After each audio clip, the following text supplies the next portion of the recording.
So when I say mark these things with masking tape, I'm not putting it on the paper at all. We've already marked that with our name and tote tray number. I am going to mark the fabric because we're going to take these apart. And again, some of you have the same kind of fabric. We don't want to get our pieces mixed up. So I am going to take a couple more pins out because I want to be able to get to the middle of the pattern. I don't want to put this right at the edge because we're going to be working on the edges.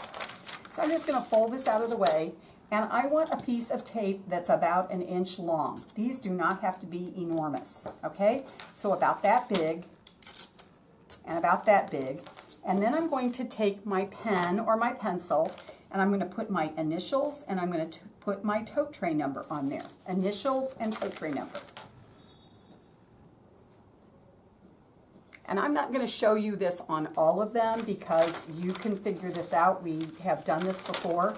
But make sure that you mark both pieces of your sample. It should be on the wrong side. Your pockets, all of your pockets need to be marked on the wrong side, and don't do it right near the edge because we're going to be working on the edges. That's where we're going to turn under our seams and we're going to be sewing.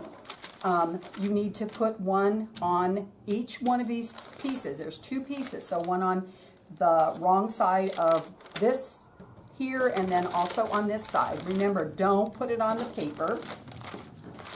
And then you have 4 of these, so you're going to put a piece on each one of these, only about 1 inch. You don't need a big long piece because all you're putting is your initials and your tote tray number. Initials, tote tray number.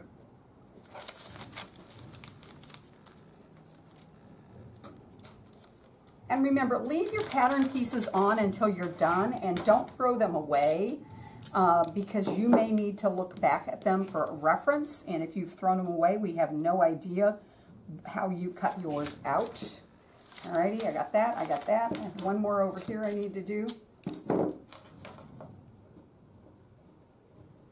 So every single piece of fabric needs to have your initials and your tote tray number somewhere in the middle. Remember, don't pin it all back together because when I come to check your marking, I'm just going to go like that, and I know that you have it marked. If you have it pinned, I have to unpin before I can check your marking.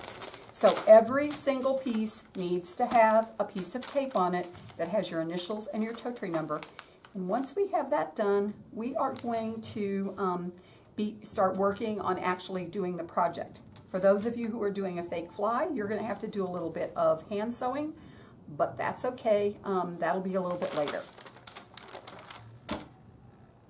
We're ready to get to the sewing machine.